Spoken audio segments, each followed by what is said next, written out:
Olá, bom dia, boa tarde, boa noite, sejam todos muito bem-vindas ao podcast Toques de Despertar, o nosso último episódio de 2020. Tiramos uns dias de férias merecidas e agora estamos voltando aqui para o nosso último episódio. Seja bem-vinda, Fernanda. Muito obrigada, Adriana. Seja bem-vinda também no nosso podcast. No nosso podcast.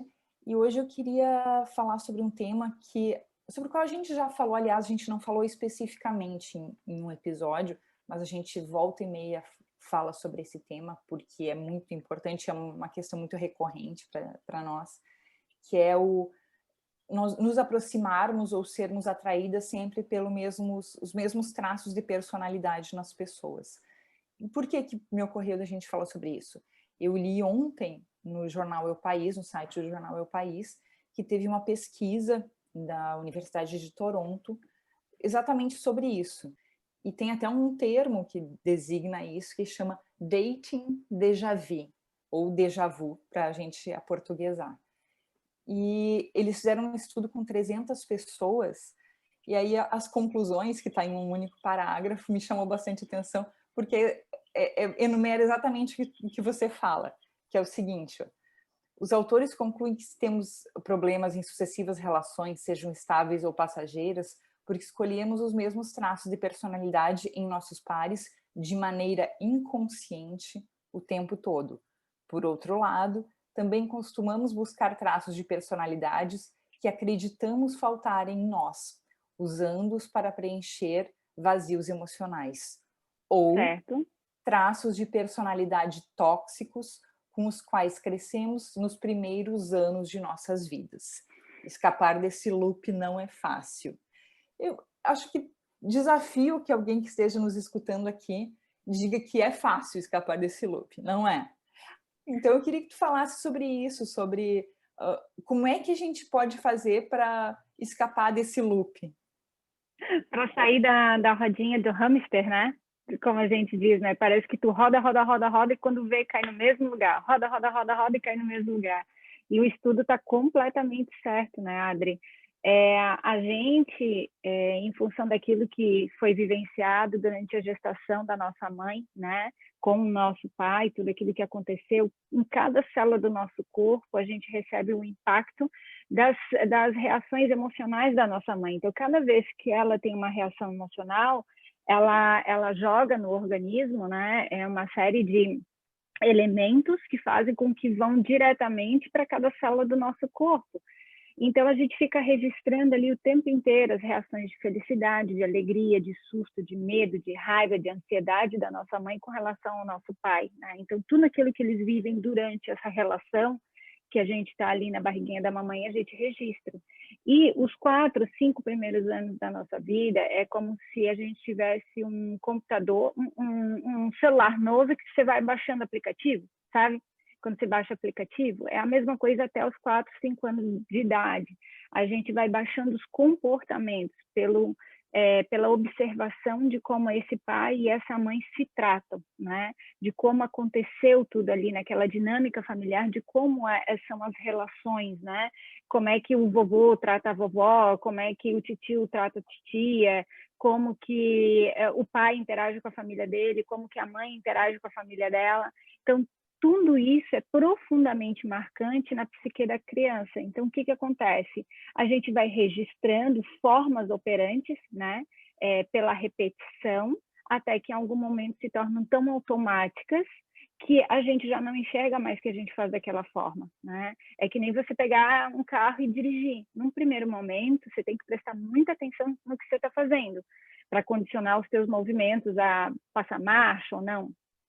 Agora, quando você pega o jeito, você simplesmente dirige. E quantas foram as vezes, pelo menos para mim já aconteceu muitas vezes, de eu pegar o carro e estar pensando em outras coisas, mas altamente funcional. Eu paro, eu dou seta, tá, gente? Eu juro, eu super dou Eu seta. também. Então, não. Eu dou seta, eu paro, ou muitas vezes eu acabo indo para um lugar que eu não tinha que ir, porque a minha cabeça está pensando em outra coisa, mas eu consegui fazer completamente o processo funcional, então, sem estar completamente presente. Então, a gente vai ver que a gente repete padrões de comportamento de forma automática sem se dar conta, e tudo isso vibra dentro de nós. Então, se nós tivemos comportamentos tóxicos do nosso pai ou da nossa mãe, ou uma estrutura familiar disfuncional em função de traumas ou choques que ocorreram na infância, precisamente ali naquele trauma é onde, então, eu vou repetir, é como se o disco interno tivesse arranhado. Então, eu fico repetindo no mesmo padrão, no mesmo padrão, no mesmo padrão. Que é aquilo que causou dor, que causou sofrimento, que causou uma paralisia no teu sistema. É como se tu tivesse congelado emocionalmente, como se cada célula do teu corpo tivesse congelado. Então, você fica parado ali naquele processo. Então, você acaba atraindo parceiros que vão fazer o quê? Que vão despertar essa dor justamente para que você possa ir lá na tua estrutura infantil, claro, com auxílio de terapias, N formas de terapias, para que você possa liberar esses traumas. E o oposto também é verdadeiro, né? Normalmente eu me atraio por alguém, eu me conecto com alguém também, não apenas pelas dores que essa pessoa pode despertar em mim a título de cura, se assim o interpreto, mas também me atraio por aquilo que é o encanto, sabe? Sabe aquela coisa, nossa, eu estou encantado por você, eu estou encantada por você? Isso significa o quê? Que eu estou olhando para algo que eu tenho, mas eu não sei ainda como desenvolver em mim. Então, é como se eu quisesse aquilo que o outro me mostra, mas eu já tenho. Então, grande parte do nosso processo nos relacionamentos é conseguir enxergar esses presentes que cada ser humano nos traz, tanto daquilo que desperta de negativo, no sentido da gente tomar posse e responsabilidade, deixa eu ir lá na minha infância e curar, quanto eu desenvolver aquilo que me encanta no outro e em mim mesma. E essa questão dos vazios emocionais, que você costuma chamar dos buracos emocionais, quando a gente busca no outro isso que falta na gente, não se preocupa em primeiro lugar em dar a nós mesmas o que consideramos que nos falta. Como é que essa dinâmica pode acabar nos levando até a relacionamentos tóxicos, a relacionamentos abusivos? Por que muitas vezes os relacionamentos são tão complicados, né? Porque quando você entra no relacionamento, você entra querendo, não dando. Você entra com um buraco, com uma falta, então tu queres que o outro te dê muito. E normalmente, como as pessoas já vêm de muitos traumas, elas não querem dar, porque se eu me envolver vai doer. Entende? É como se eu for te dar, eu já tenho um pouco. Então, se eu te dar o pouco que eu tenho, eu vou ficar sem. Só que, como fala Jodorowsky, né, que eu amo de paixão, o amor é a única coisa que você pode dar gratuitamente, livremente, e você nunca vai faltar, desde que você aprenda a dar para você mesmo. Eis a grande dificuldade, que é dar o amor para a gente mesmo, porque a gente está muito acostumada, nós mulheres, a sempre dar o amor e a cuidar para os outros, e a dar atenção para o outro, e para a gente mesma, a gente fica esperando que o outro nos retribua. Aí tem até um pouquinho de codependência, não é? Com certeza tem muito de codependência, né? E nós mulheres, como a gente tem essa balança, muitas vezes em desequilíbrio, né? Justamente por questões de lares, de famílias disfuncionais, a mulher desde pequenininha já aprendeu a dar demais, né? Muito na busca de ser aceita, de ser amada. Então, pode-se ver, né? A gente, por exemplo, nas nossas mães, da nossa idade já é mais difícil, mas na idade das nossas mães ou das nossas avós, eram famílias de 9 filhos, de 11 filhos, de 7 filhos, onde o mais velho ia cuidando do mais novo. Então, imagina a menininha que começou muito cedo, já cuidando dos filhos da mãe. É uma pessoa que ela só sabe fazer para o outro, mas nunca ninguém lhe deu. Então, ela não tem consciência de que ela precisa se dar. Ela já foi condicionada por esses processos automáticos a apenas dar, mas não se dá. Então, na proporção que eu me dou para o outro, eu exijo, no mínimo, que o outro faça o mesmo. Aí a gente super acha que é uma pessoa super boazinha. Ai, fulano é tão boazinha, ou eu sou tão boazinha, eu faço isso para todo mundo. Na verdade, não é que você é boazinha. A verdade é que tu não aprendeu o limite para se autonutrir, para falar não, e até onde você pode ir. Então, esse boazinha, muitas vezes, está mais conectado a uma necessidade de ser profundamente amado em função de um buraco daquilo que tu realmente ou acredita que não recebeu do seu pai ou da sua mãe. Eu quero voltar naquela minha pergunta inicial. Como que a gente escapa desse loop? Como é que a gente sai dessa dinâmica que tem o inconsciente, tem os traumas de infância e tem os buracos emocionais? É muita coisa para a gente desviar. Como é que a gente consegue? Primeiro que a gente tem que mergulhar num processo de autoconhecimento profundo, né? Que requer aí pelo menos alguns anos de terapia, alguns anos de autodesenvolvimento, né? Seja da forma que for, uma profunda análise da tua infância, uma profunda análise do teu sistema familiar. E tem coisas que não vai ter como a gente mudar completamente. Isso é uma verdade, né? Porque imagina que você vem de um pé, falando em nível de sistema familiar, né? Tu vem de um pé de abacate. Não tem como você se transformar numa mamão, né? Num pé de mamão. Se você vem de um pé de limão, não tem como se transformar para um pé de goiaba. Não dá, né? Então, a gente vai fazer o que é possível fazer dentro daquilo que é permitido ser feito. Então, muitas vezes, o que a gente pode trabalhar num processo de autoconhecimento é amenizar esses comportamentos, essas reações. Se você vem de um sistema familiar, por exemplo, disfuncional, onde teve muito abuso familiar, tipo violência de homens contra mulheres, vamos colocar assim, né? O que a gente vai fazer a partir do processo de autoconhecimento é a mulher lapidar a sua capacidade de dar limites, é a capacidade de dizer não e mesmo assim incluir o homem, mesmo assim integrar o homem. Mas tem características daquele sistema familiar que não tem como você mudar completamente, mas você pode amenizar para que você possa viver uma vida mais leve, uma vida mais fluida, uma vida mais com mais consciência de até onde é o teu limite, de até onde você consegue ir, de até onde você consegue dar para o outro sem se exaurir, de até onde você consegue construir uma relação de troca e não somente uma relação de me dá ou eu te dou. Entende? Que gera desequilíbrio. É onde você pode construir uma relação de confiança, seja com quem for, né? Seja na relação profissional, de amizade ou afetiva, onde haja troca, onde haja respeito. Agora, no momento que não existe isso, então você começa a olhar, poxa, por que eu atraio esse tipo de pessoa que não me respeita? Por que eu atraio o tipo de pessoa que se comporta de tal forma? Então, você começa a olhar para tudo isso. Qual é o padrão que eu tenho que olhar na minha infância? Qual é o padrão que eu tenho que olhar para curar com meu pai? Qual é o padrão que eu tenho que olhar para curar com a minha mãe? A verdade é que não existe certo e errado. O que existe é aquilo que te faz feliz. Então, se você está numa relação e essa relação não te faz feliz, se dentro dessa relação, quando eu digo feliz, para mim é crescimento, que te leve para o mais, né? Que te leve para um estado onde você se sinta confortável a crescer com o outro. Então, se você não tem o mínimo, que é o crescimento com o outro, reavalia o porquê que você está nessa relação. O outro te permite crescer, você consegue colaborar para o crescimento do outro, porque essa é a base, né? Se você admira a outra pessoa, você consegue ter a capacidade de dizer, nossa, eu admiro aquela pessoa, olha só, é aquilo que tu falou ali no início, né? A gente atrai pessoas com características das quais eu não tenho, ou teoricamente eu acho que eu não tenho, mas eu tenho.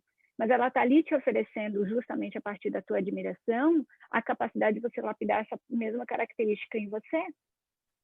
Essa é a beleza do processo. Eu estava lembrando aqui de uma conversa que a gente teve recentemente sobre, não apenas em relações afetivas, mas em todo tipo de relação, da gente acabar atraindo os mesmos tipos de pessoas. A gente já falou também sobre isso em outros episódios. E aí pode acontecer o seguinte, me corrija se eu estiver errada. Na medida em que a gente convive sempre com o mesmo tipo de pessoa, a gente pode ver nos outros relacionamentos parecidos com o nosso, e né, quando eu digo parecidos com o nosso, vamos colocar uma situação hipotética de um relacionamento que não vá para o mais, como tu falou, um relacionamento em que não haja crescimento, que não haja evolução. e a gente pode considerar aquilo como normal, porque está no nosso círculo. As pessoas do nosso círculo têm desenvolvem esse tipo de relacionamento que não caminha para o mais. Como a gente colocou no exemplo naquela nossa conversa, dos maridos que se juntam para falar mal das esposas. E é como se aquilo fosse normal. Então a gente acaba ficando naquilo, todo mundo parado, todo mundo caminhando para o menos, e ninguém ninguém percebe que, opa, não está certo, isso não está me fazendo crescer. E aí fica muito mais difícil sair do loop. Mas daí entra uma questão bem interessante. Esse tipo de relacionamento começa a gerar dor, começa a gerar peso. Pode ver que vai ser um relacionamento que vai te gerar peso, que vai gerar dor. Por isso, a necessidade do autoconhecimento. Porque quando você se rende para isso, no sentido de, pô, eu estou cansada de sempre atrair esse padrão de homem, eu estou cansada de sempre ter esse tipo de relacionamento, de amizade, eu estou cansada de ter sempre a mesma rotina.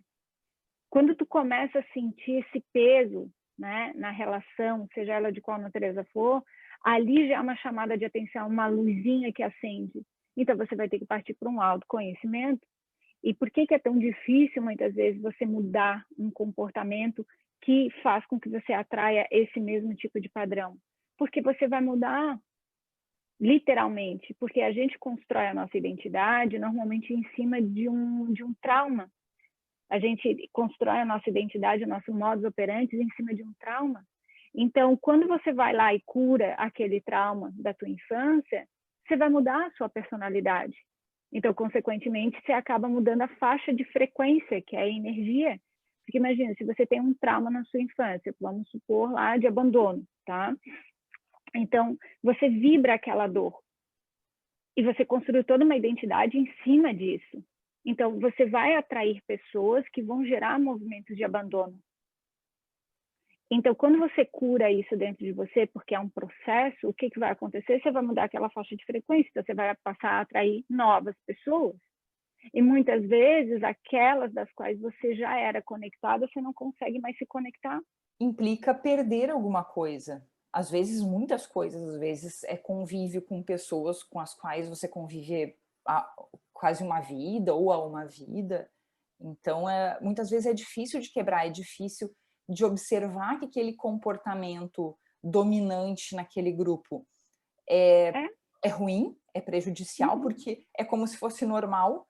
E aí, quando você se dá conta que, peraí, não tá bom para mim, tá me gerando dor, aí o movimento de mudança vai te fazer se afastar. É a morte de uma identidade. E como tudo na vida, é um processo, né? E todo processo, toda morte, já pressupõe-se um novo começo. E nem sempre é algo fácil. Não é algo fácil. Contudo, é algo possível. Só que, como a gente falou aqui, né? É que nem um nascimento. Você está lá dentro da barriguinha da mamãe, naquele quentinho, recebendo comidinha. Daqui a pouco, todo o processo de renascimento dói. Não, eu desconheço qualquer processo de renascimento que seja gostoso. Ele é gratificante pelo esforço. Quando você chega do outro lado, você olha para trás e diz, nossa, ainda bem que eu atravessei. Contudo, entretanto, o trajeto, o período ali, o nascimento, o esforço do bebê, da mãe, o grito, o berro, o choro, estou largando algo que é seguro para mim. E o que é isso aqui? É um novo, é o desconhecido. Nós somos muito, como a gente vem de um sistema familiar onde você tem um download dos teus apps, né? Vamos colocar assim, desde a tua infância, você está acostumado com aquilo. Dói, mas eu já sei como é que lida com a dor. Agora, se você vai para o novo, como é que eu ajo no novo? Como é que eu reajo? Como é que as pessoas são aqui no novo? É que nem você também viajar para um país novo. Eu não sei falar o idioma. Como é que fala o idioma? Você vai ter que aprender um novo idioma, uma nova forma de se relacionar.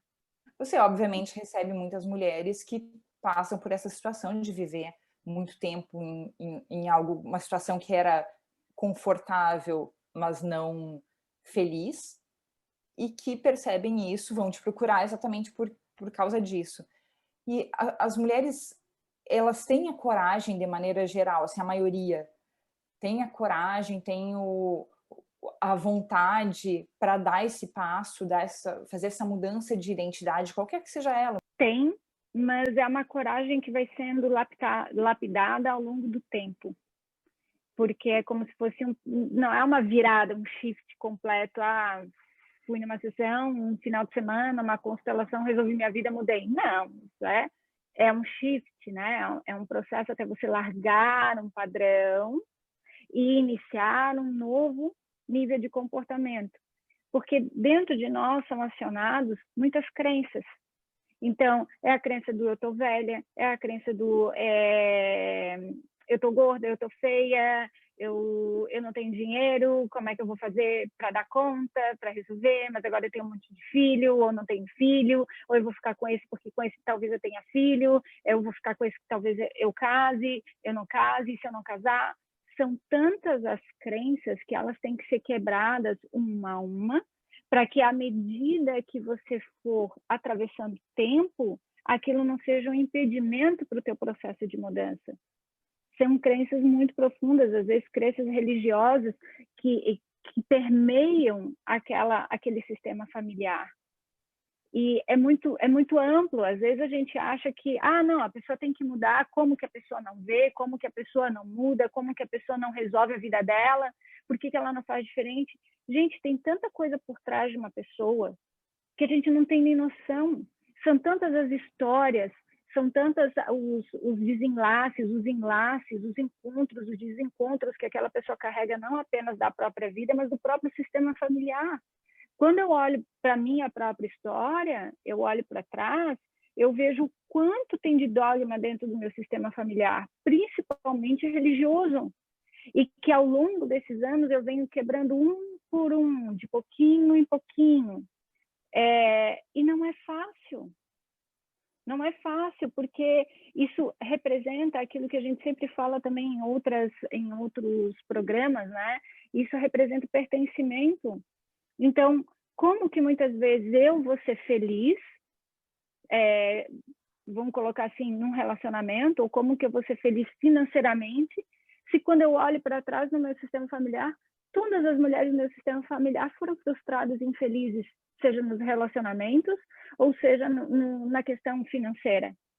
Então, racionalmente, eu quero o príncipe encantado ou não, eu quero sapo, Shrek, não importa.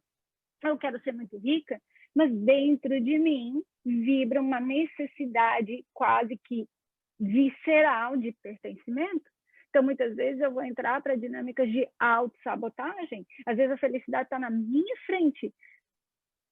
Não vou pegar. Então, eu gero movimentos de autossabotagem. Por quê? Porque eu não me sinto merecedora.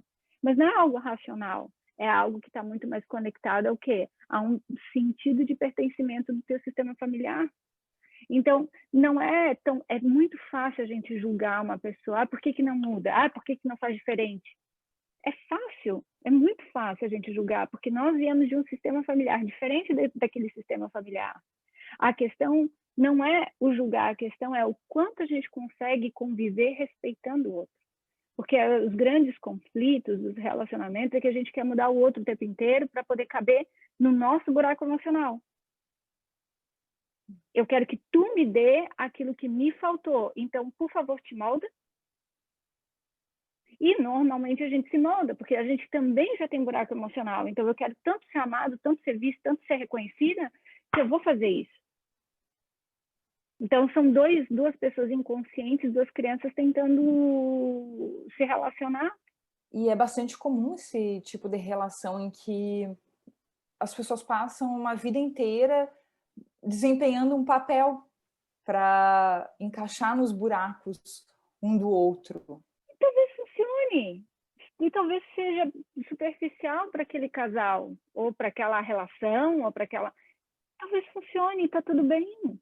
É o que eu volto a falar, está tudo certo. A verdade é que está tudo certo, não tem nada errado. Quando a gente diz assim, não tem nada errado no sistema, está tudo sempre certo. Cada pessoa vai te trazer aquilo que você precisa para o teu próprio processo de evolução. Se você está pronto ou não para enxergar, daí já são outros 500. Talvez você precise de 1000 vidas para poder enxergar algo que todo mundo à tua volta está dizendo, mas não é por ali. Mas é tanta coisa que a gente carrega dentro de nós, que se fosse simples mudar, o mundo com certeza não seria do jeito que é. Então, o quanto falta de respeito por nós mesmos, para respeitar os nossos tempos, os nossos limites, as nossas dinâmicas, e respeitar o outro. Às vezes, aquilo que a gente olha que é absurdo para nós, a outra pessoa está convivendo com aquilo, super tranquilo. E tudo bem. Cada um sabe a dor e a delícia de ser quem é. O que eu penso, né? Eu vejo assim que o que muito deixa hoje, né? As coisas pesadas é o quanto a gente tenta colocar o nosso ponto de vista no outro, o quanto a gente tenta moldar o outro à nossa necessidade. E a gente não respeita muitas vezes o outro. Às vezes a gente fala coisas que o outro nem perguntou. Sabe, às vezes em consultório, isso é uma coisa que eu prezo muito, né? Às vezes em consultório, a pessoa só precisa falar. Às vezes ela não quer uma orientação. Às vezes ela não quer que tu diga alguma coisa, ela só quer falar. Porque às vezes quando a gente vai falar com pai, com mãe, com amigo, com tio, com primo, você vai falar alguma coisa e a outra pessoa já diz que não, mas você tem que fazer aquilo, você tem que fazer aquilo outro, não, porque assim tá certo, assim tá errado, porque isso funciona, porque aqui não funciona, mas olha só também o que tu fez, olha que coisa absurda, blá, blá, blá. E muitas vezes a pessoa se sente ainda mais reprimida. Então, como é que ela vai ser ela mesma se ela não consegue nem se expressar? É interessante isso, né? E se isso acontece no nosso sistema familiar, isso vai acontecer onde? Nas relações. Então, a gente também vai sempre se acostumando com o mesmo. E também tem a responsabilidade de cada um na escolha dos seus caminhos. Às vezes, você está olhando para alguém que está tomando decisões que você acha que, puta, vai dar merda. Mas como é que você vai interferir naquilo? É a trajetória da outra pessoa. Como é que você vai dizer, não, vai por aqui ou vai por ali? Esse é o meu ponto de vista, é o que eu faria. Não necessariamente vai ser o melhor para ela. É muito complicado quando você dá um conselho para alguém, você se compromete com aquilo. A gente dá conselhos de forma muito leviana. Eu considero conselho um compromisso. Eu estou me comprometendo com aquela pessoa. É sério. É a vida da outra pessoa, não é só a minha opinião. Outra coisa que eu vejo muito em consultório e falo, né, abertamente também aqui para ti, em todo o meu processo, principalmente no término da minha última relação, tanto que eu aprendi, tanto que esse término me trouxe de autoconhecimento, né? E tu acompanhou todo o processo. Para mim, o mais importante foi ter encontrado acolhimento nas pessoas que eu amo. Mais do que, tu fez errado, ou tu fez certo, tu deveria ter feito daquele jeito, porque como é que tu levou até... Não é isso. É o quanto a gente pode encontrar acolhimento, carinho, amor. Chega a me emocionar, porque é isso que importa. Cada um tem a sua jornada. Só que quando você encontra acolhimento, quando você encontra carinho, quando você encontra respeito por aquilo que você está vivendo, né, que só tu sabe o que tu está sentindo, sem sombra de dúvidas, a gente consegue encontrar respostas mais facilmente. Do que, olha, você fez errado, olha que absurdo, meu Deus, de novo, como é que tu foi fazer isso, como é que tu foi fazer aquilo? São as cegueiras de cada um. Quanto mais a gente reprime, pior é. Agora, quanto mais você permite que o outro seja quem ele é, porque você se permite ser quem você é, sem tantos julgamentos internos, mais fácil vai ficando as convivências, seja com quem for. Porque daí o outro vai se sentir à vontade. Aí o mais interessante acontece, né? Muitas vezes o outro, a pessoa, ela vai chegar para você e vai desabafar. Ela só quer falar.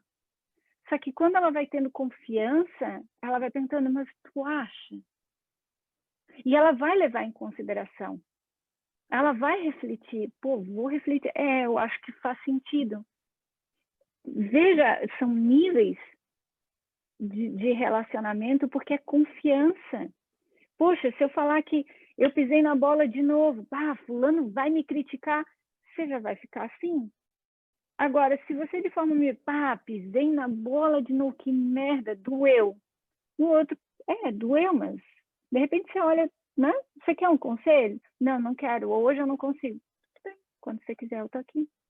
Cara, é muito mais gostoso, é muito mais respeitoso, é muito mais humano. Isso é humanidade. É a capacidade de ser humano com o outro, permitir que o outro seja humano e você ser humano. Então vamos fazer um movimento que por mais acolhimento e menos viu, eu te avisei. É, mais ou menos isso. Pô, de novo o mesmo traste, de novo no mesmo golpe. De novo. Não, gente, é muito aprendizado. Cada um de nós carrega tantas coisas ocultas, né?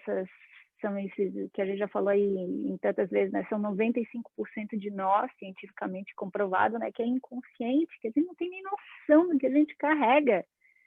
Então, é claro que a gente vai tropeçar, é claro que a gente vai errar, é claro que a gente vai ficar cego. Vai acontecer. A questão é, como que eu vou reagir?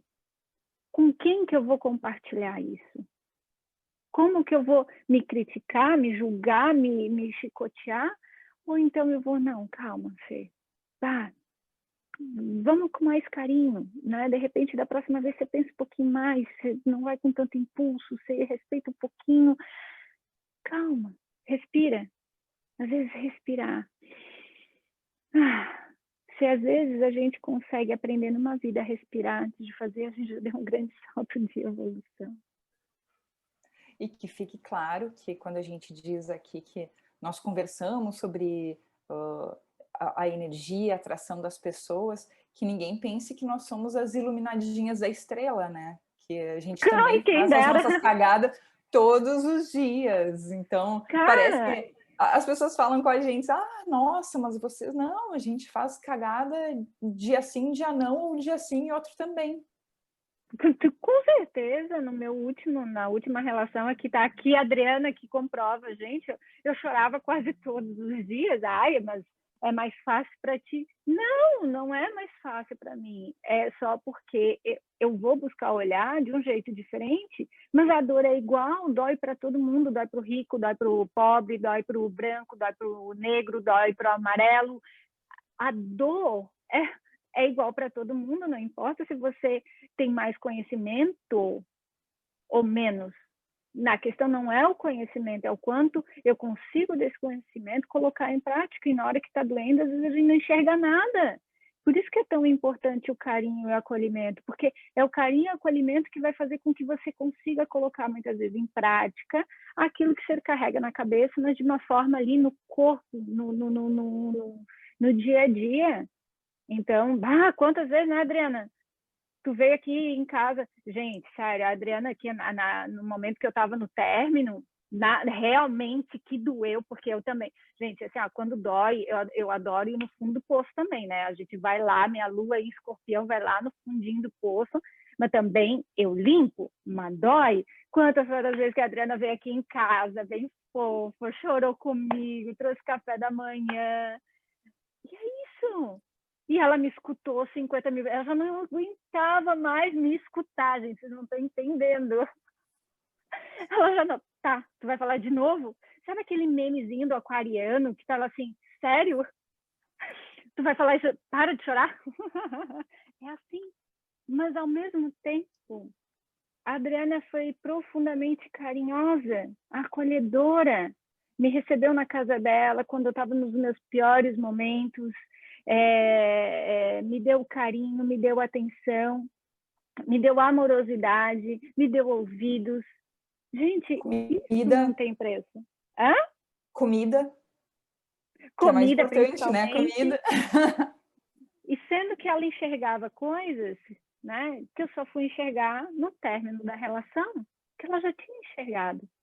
Só que mesmo assim, ok, tô contigo, tá? Tu vai continuar, sabe? A carinha dela é, sério? Uhum. E assim, e a jornada de cada um.